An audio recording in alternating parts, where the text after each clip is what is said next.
All right. So, yes, last week we started talking about factor markets, and let's do a little bit of review in order to make sure that we're on the same page, and you guys, don't have any lingering questions. Like you don't remember anything that we go over. Okay. So, Okay. factor markets, right? So the first essential thing that discussed with you guys is how the factor market is different than the product market, which is what we had focused on until we started talking about factor markets. Does anybody remember what some of those differences were? What is the main issue here, or how is it that they're primarily different from each other? There are inputs. Good. Yes. So factors, we're talking about inputs, absolutely.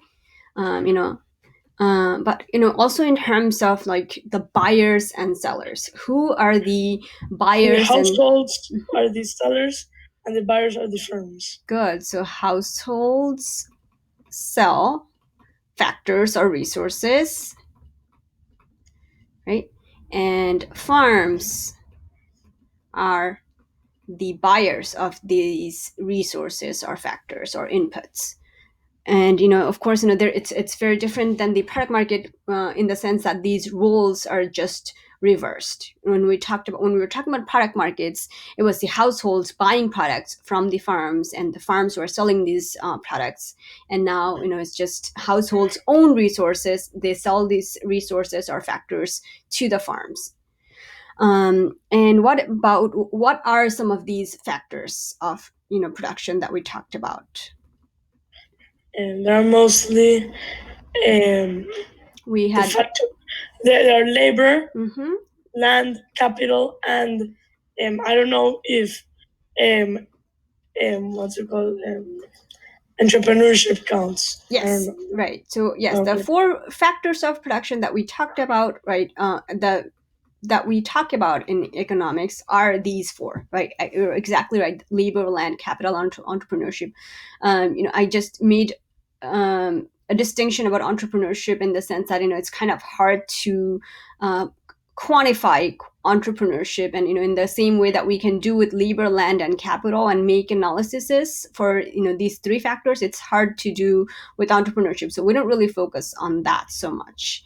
And for the purposes of AP course, the College Board mostly focuses on the labor market, but the analysis that we are going to use extends to land and capital as well. So we're mostly going to focus on the labor market. As you saw, we started talking about labor market more specifically.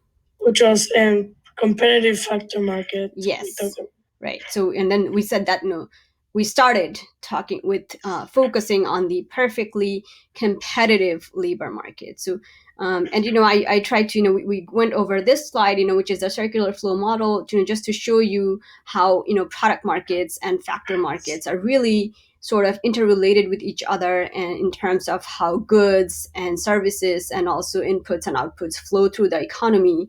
And they're you really can't have one without the other. In order to produce things, right, farms need to buy resources from households. And if households weren't providing those resources, farms would not be able to produce those goods and services, and we wouldn't be able to buy it from them in the product market. Okay. Okay. Patricia, did you have any question? No. No? Okay, good. And then what we did was, we looked at, we said that, we were going to be looking at, the one factor of production that we're really going to focus on is on labor, and the type of labor market that we're going to start our discussion with is the perfectly competitive labor market.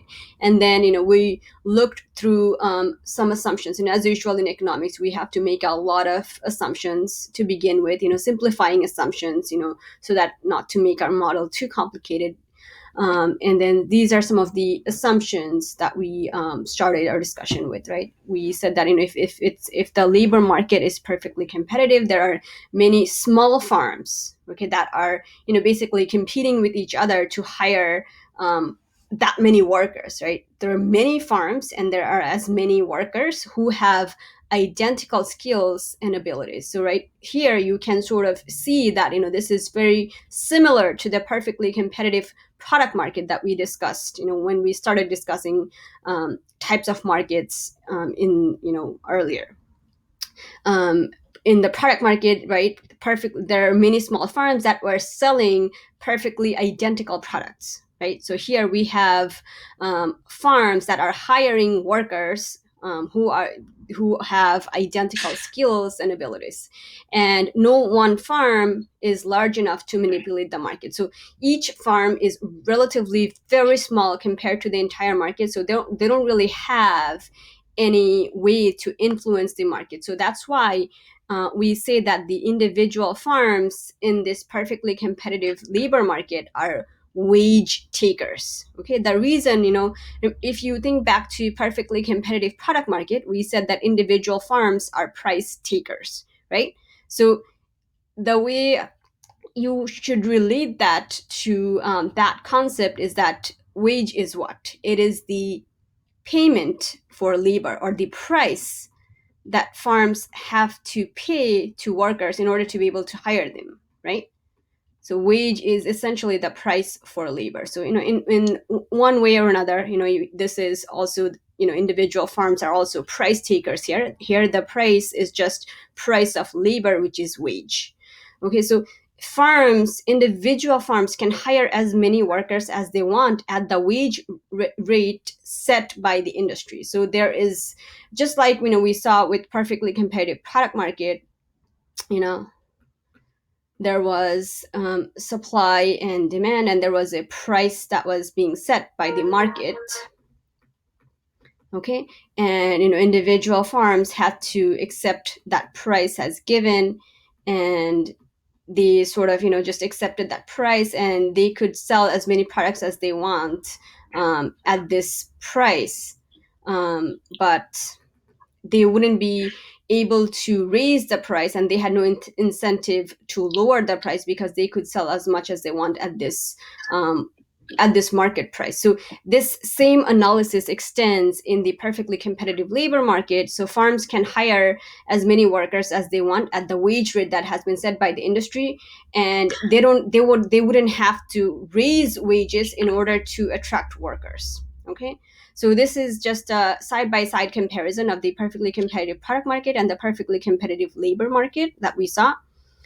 This is just a graph that I drew earlier. The intersection of supply and demand in the product market gives you the equilibrium price and the equilibrium quantity. Okay, so this is, of course, in terms of goods and services. Here we were talking about labor market, correct? So the factor market, just think about it, because we're focusing on the factor that we're focusing on here is labor. So everything has to do with labor. So the perfectly competitive labor market, as usual, there is the demand for labor, there is supply for labor, and the intersection of the demand and supply gives us the equilibrium wage rate, and also the equilibrium quantity of workers hired. Okay. What else? And the other assumption that we made here, which is implicit from this discussion, that the price that is going to be set by the market is like a constant price. It's a fixed price, which is just going to be determined by the market demand and market supply of labor. Do you guys have any question about this? No. So this is just like perfect competition. Yes, right? The difference there, of course, is that this is product market and factor market. That is like the vast difference, right? Yeah. We're no longer talking about goods and services, but we're talking about factors of production, right? Labor, more specifically. But the analogy is pretty similar. Okay. These graphs are always going to remain the same. So not necessarily. So remember, I said that we're talking about the perfectly competitive labor market or factor market. So later we will see that this is not the only type of factor market. There are factor markets where they're not perfectly competitive. Okay, there is imperfect competition, and they have market power. So then that graph will actually change. So the term for that is, we'll see that there is, just like we saw with um, product markets, right? We had perfect competition, we had monopoly, we had monopolistic competition, we had oligopoly. So other than perfect competition, right, in the product market, the other three, right, the remaining three had some sort of market power, right? They didn't have to do this. They didn't have to take this market price as given. Okay, so as we will see in the same type of thing happens with um, imperfect competition, as you might say, in the factor market as well. Okay. Um, so monopsony is when you have, just like monopoly, that there is only one seller. Okay, so there is something similar in factor markets, which is called a monopsony. So there is only one buyer. So as opposed to having many farms buying resources, you have only one farm that is buying these factors. Okay, so we will talk about this later. So, Patricia, to answer your question, this is the graph for this is perfectly competitive product market. This is perfectly competitive labor market. That I guess the point I want to make here is that we're assuming that this is perfectly competitive, and it is not always the case. That this graph will change when we talk about monopsony. Okay.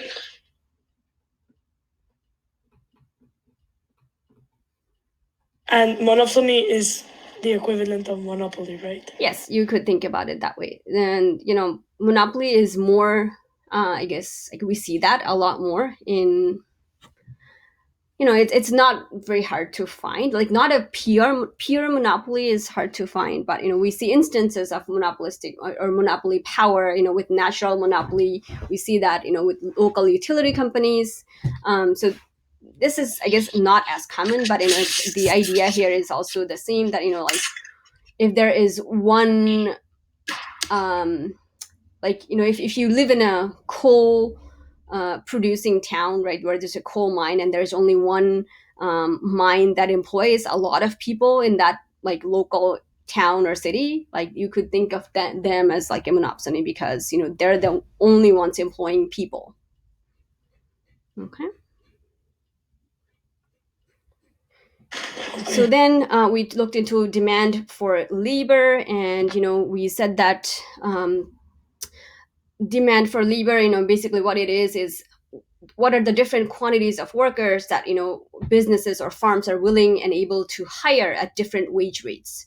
So the labor demand curve for an industry is downward sloping, and you have wage on the vertical axis and labor, right, so on the horizontal axis. Okay, and they're just, the demand for labor is inversely related to the price of labor or wage, because as wages rise, farms will demand less labor, and as wages fall, farms demand more labor. Okay, because what is labor to them, right? It is a cost, right? So they have to pay this wages to their workers, and if it's more costly, they want to demand less. They're going to demand less. If it's less costly, they're going to demand more. That makes sense to us more intuitively, right? So this is why the labor demand curve is downward sloping, and it's inversely related to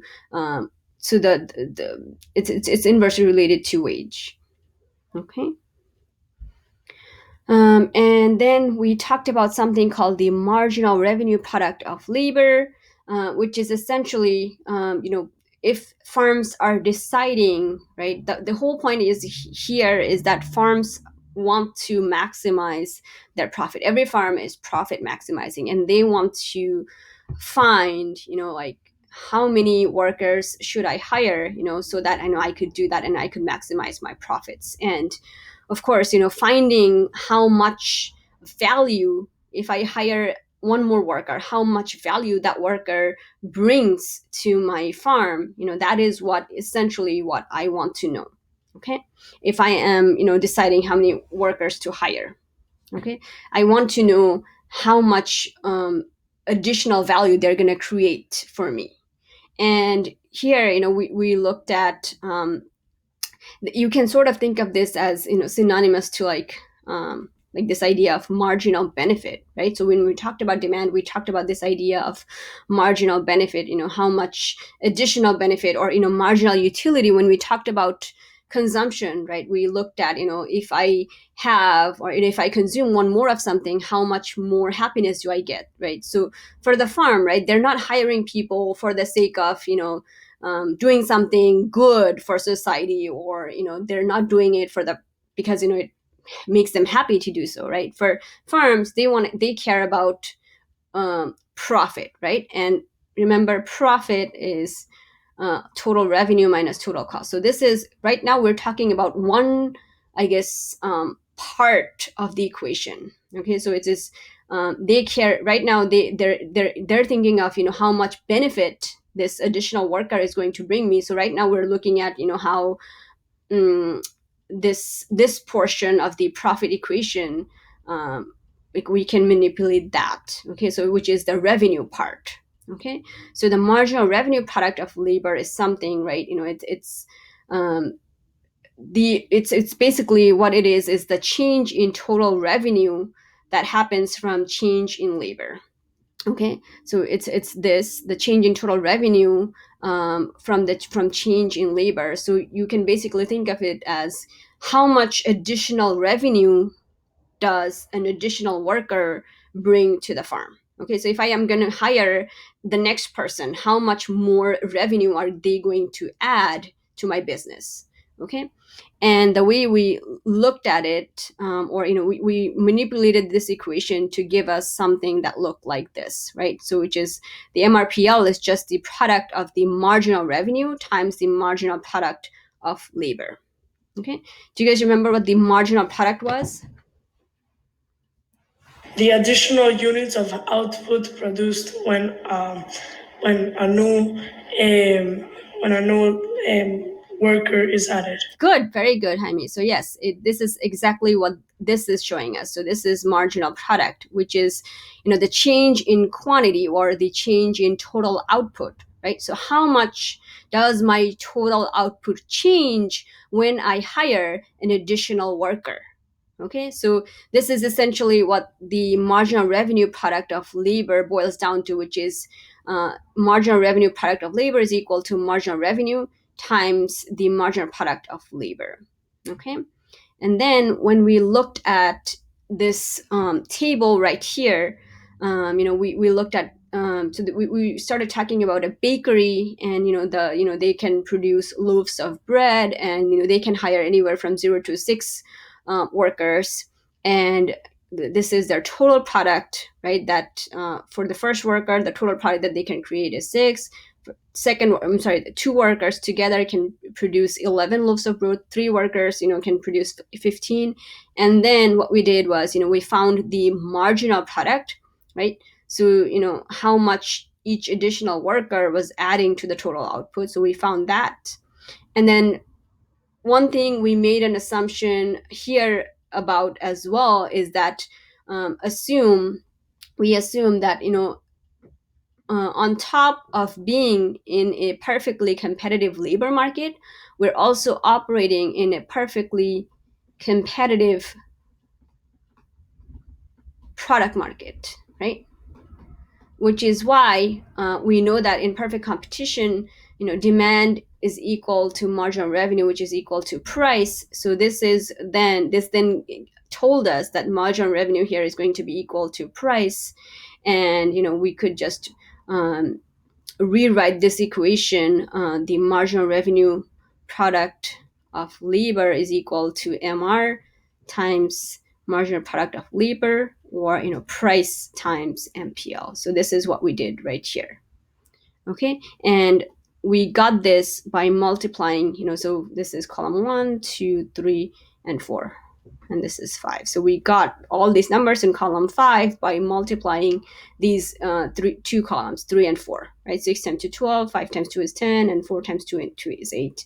So this number, this marginal revenue product of labor, essentially tells us for a farm why this is important is because this is how much a farm would be willing to pay. This is the maximum amount the farm would be willing to pay to hire this first worker. So for the first worker, the maximum amount that they would be willing to pay to hire him or her is $12. Okay, because this is exactly how much revenue this first worker is adding or contributing to the business per hour.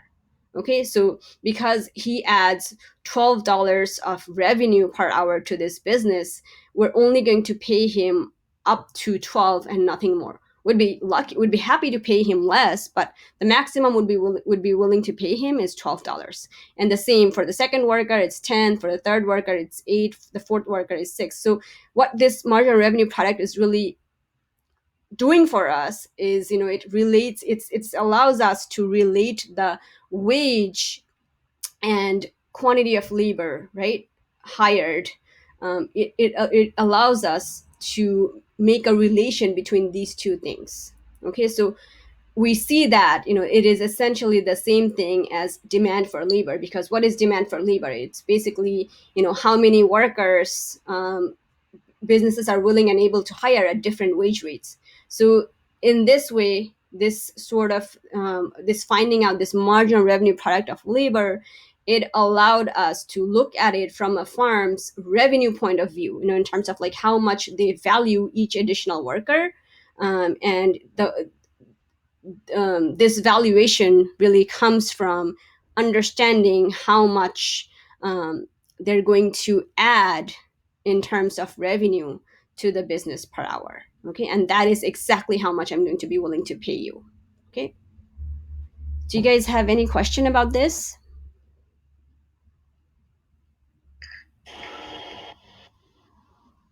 I think I'm fine. Yeah, I'm fine as well. Okay, just give me 1 second. Sorry.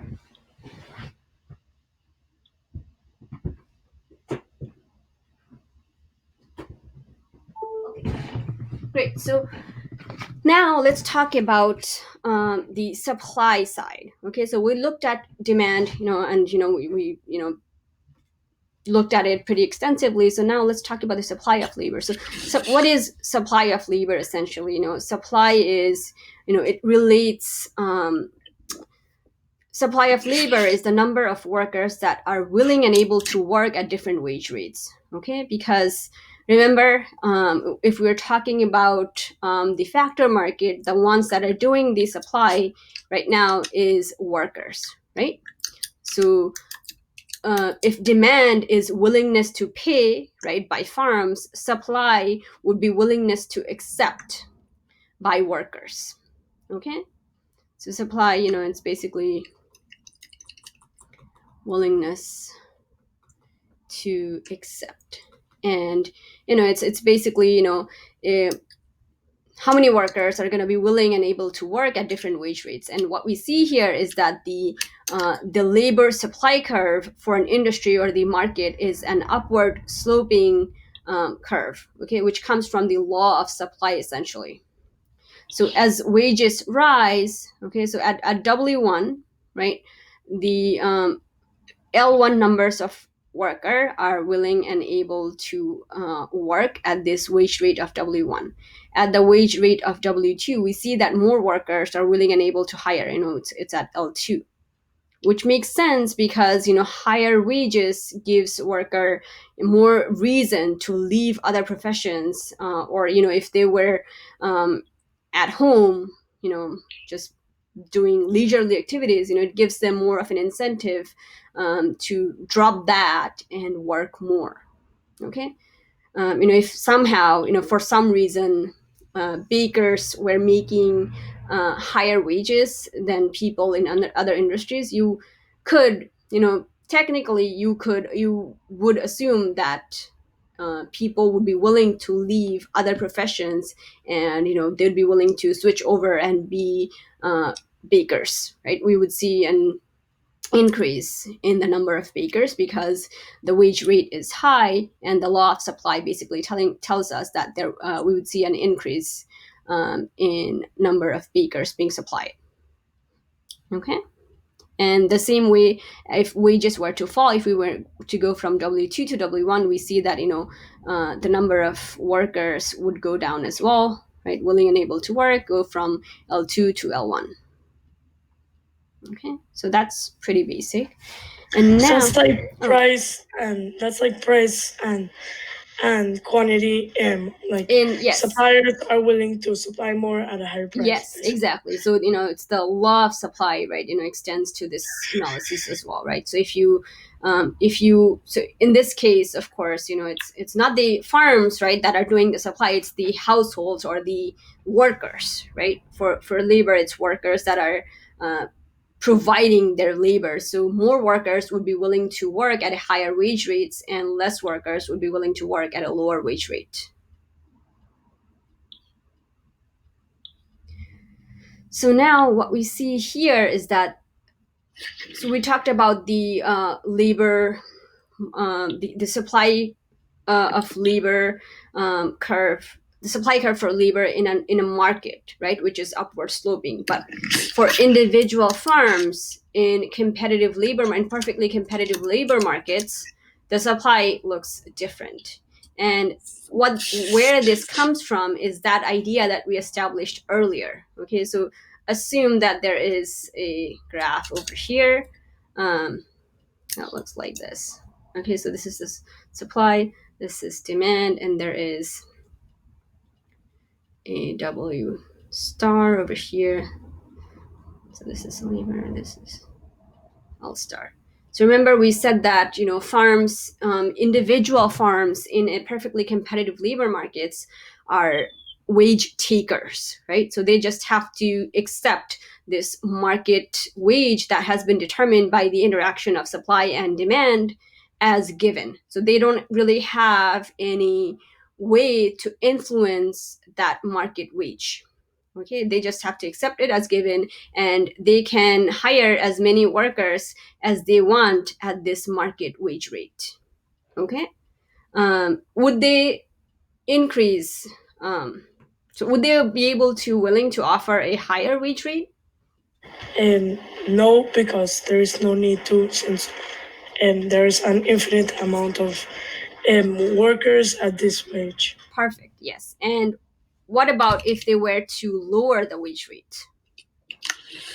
Nobody would join. Yes. So because workers, just like there are many workers that are available with same skills and abilities, there are also as many farms that are doing the hiring as well. So if one farm, right, if you are Tom, whatever, if you are threatening your workers that you're gonna pay them a lower wage rate, you're gonna drop the wage rate, your workers are just all going to leave and then go to the farms that are providing a market wage rate for the same skills and abilities, right? So there is no way you would be able to lower the wage rate, and that there is no need for you to increase the wage. Okay, so of course, remember, this is all in the perfectly competitive labor market. This only holds in the perfectly competitive labor market. Okay, the labor supply is perfectly elastic. Okay.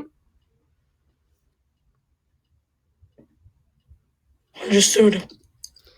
All right. So now, just like we saw with the demand, right? Demand for labor. We looked at this concept, which is called the marginal revenue product of labor. We have something similar on the supply side as well, which is called the marginal factor cost. Okay, so remember how I told you, if we are, a farm that is trying to maximize profit, okay, and we, in terms of hiring workers, okay, so the marginal revenue product of labor, was telling us one part of the story, which is how much additional revenue does an additional worker brings to my farm? Okay, now we have to look at the cost side as well, right? So it's not enough just to understand the value of that worker, but we have to compare it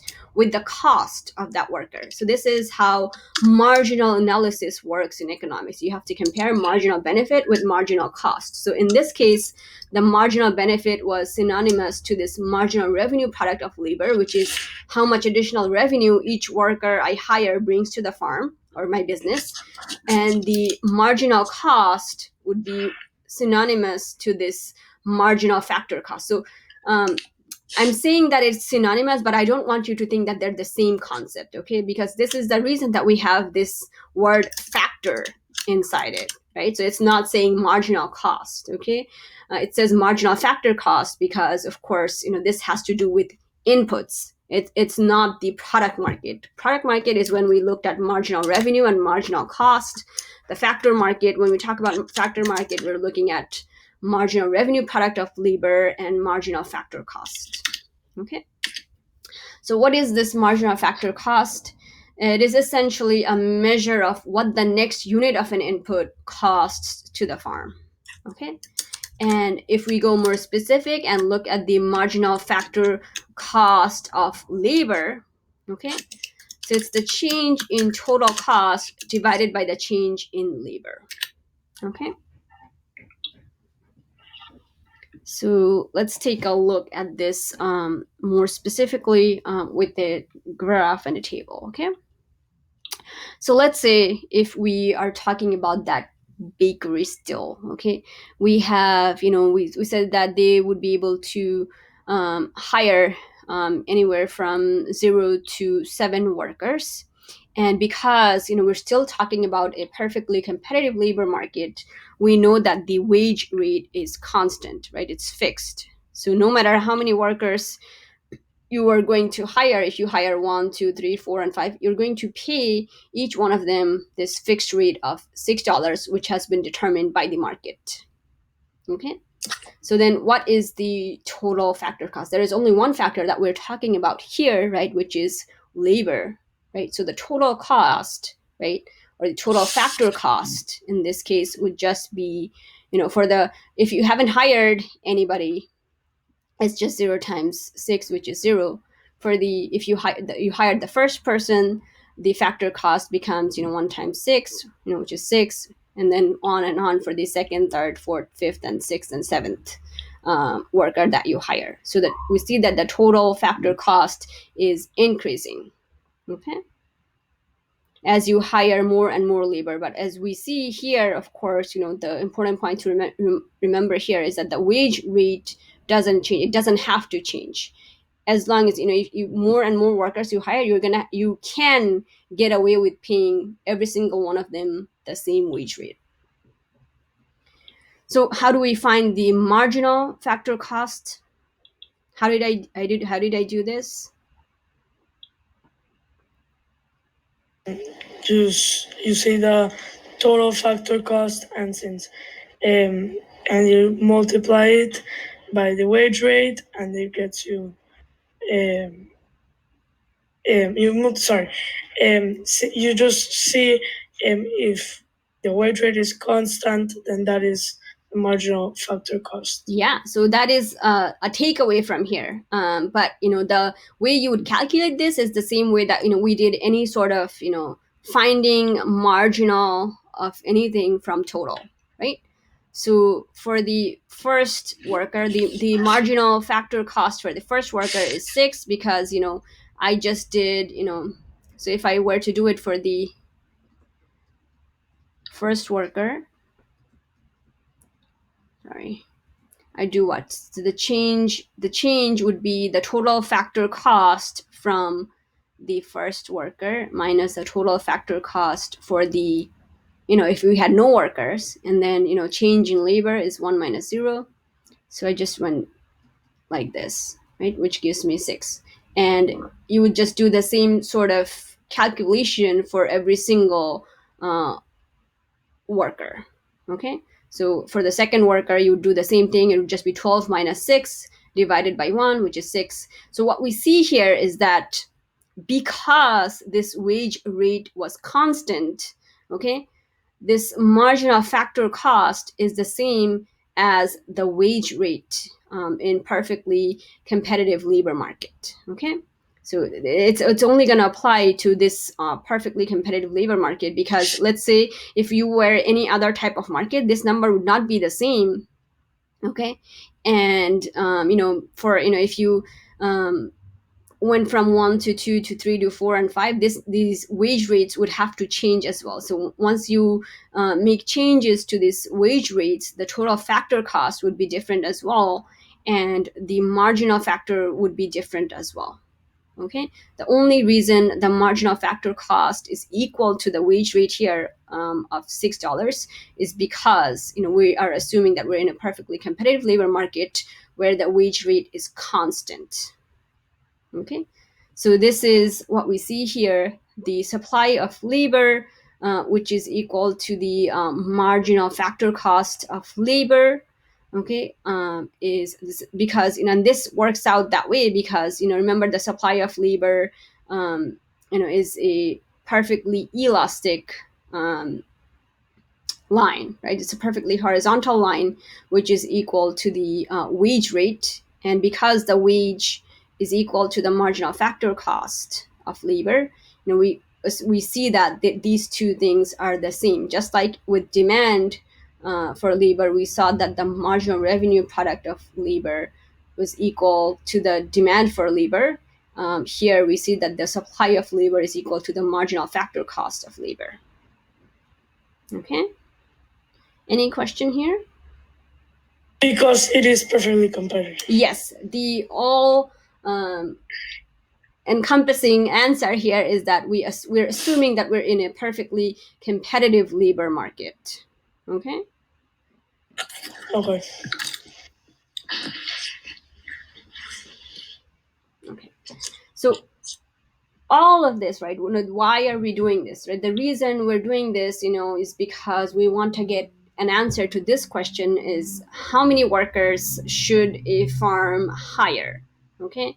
So how many workers they should hire, just like I said from the beginning, it's not enough just to understand how much value, how much benefit an additional worker brings me. I also have to keep in mind constantly how much that additional worker costs me, right? So if my cost, when we have talked about benefit and cost, we have always said that if marginal benefit is marginal greater than marginal cost for anything, we should do more, right? If marginal benefit is less than marginal cost, we should do less. And if marginal benefit is equal to marginal cost, we say like do it, and then but you stop, because any more, right? If you do any more, your marginal benefit is not going to be equal to marginal cost anymore, but it's going to be less. Okay. So the same idea can be applied to the profit maximizing profit maximizing amount of labor to hire. Okay, so you want to find the cost of hiring additional worker, which is the MRC or the MFC. It's the same thing. So sometimes it's called the marginal factor cost.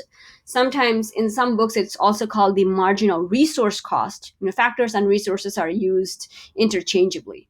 Okay. So if the cost of hiring an additional worker, if the MFC is less than the benefit of hiring the worker, which is the MRP, then the worker should be hired, right? Because we always want the cost to be less than the benefit, right?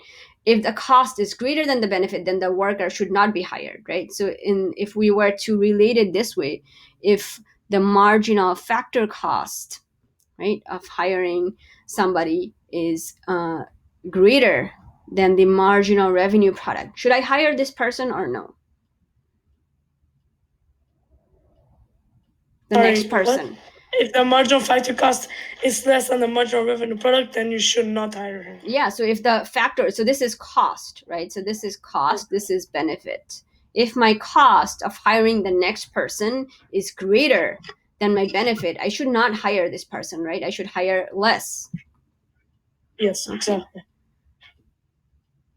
And if my marginal factor cost was less than the marginal revenue product of labor, I should hire more. Doing this, right, one is telling me to hire less, one is telling me to hire more. The sort of like the sweet point of equilibrium tells me, like, or I know from doing marginal revenue, marginal cost, marginal benefit, marginal cost, is when that point, right, of equilibrium is when it's going to be workers should be hired up until the point where your marginal factor cost is equal to your marginal revenue product. So I'm just going to put L here because we have been talking about labor. Okay, so workers should be hired up until your marginal revenue product of labor is equal to the marginal factor cost of labor. So we know that this is also equal to wage, right?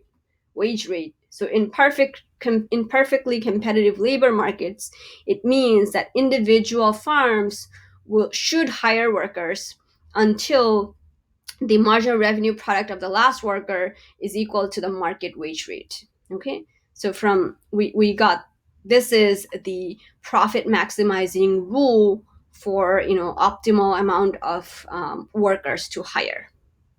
Okay. So it is like this is C, and then this is R, and then it is kind of like the same. Yeah, it's like I mentioned, the analogy is similar. Okay, it's just that we're so with remember marginal cost, we had marginal cost comes from variable cost, and it's the change in total cost, which encompasses all kinds of costs, like fixed cost and variable cost. It's not just about resources. Okay, so it's not like, if we're talking about the marginal resource cost of labor, it's not just about labor, right? The same way the marginal revenue product, the marginal revenue, or the total revenue for farms, okay, in that perspective, in the product market, it comes from how many comes from selling additional output, right? It's not the profit that you, or the revenue that you make by hiring an additional worker. The ideas are sort of the same. It's just that we are representing two different things now. Okay, so like what is happening in the factor market versus this is what was happening in the product market. Okay. Sorry, where I don't see like your cursor, so. Oh, sorry. So this is this is the resource market, right? So yes. remember, let's say if this had been marginal revenue, so this would be the product market, right? Okay. The marginal revenue in product market, right, which is how much your total revenue change when you sell one more of an output, right? Mm-hmm. The marginal revenue product of labor is a little bit different, right? It's the how much additional revenue you make if you hire one more worker. So how much additional revenue they're bringing to the farm, right? So it's not about the selling the output, right? It's about of course the worker, you're hiring the worker because they're going to in return they're gonna like help you sell your outputs, right? You want them to be more productive, but it's just the, I guess, the inside working of before you can go and hire workers in order to produce your output, you're gonna have to like make sure that you go through the labor market, and you have to find out how many workers are appropriate to hire. If I want to produce this quantity, how many workers should I hire that will maximize my profit? Okay. Over. Great. So, okay, I think we ran out of time today, but next week, or Thursday, actually, when you guys come back, we're going to talk about this a little bit more, and I'm going to take you, I'm going to walk you through this table and, see, what we understand from it, and yeah, we'll take it from there. Okay. All right. Take care. Bye-bye. I'll see you on Thursday. Bye. Thank you. Thank you. Bye-bye.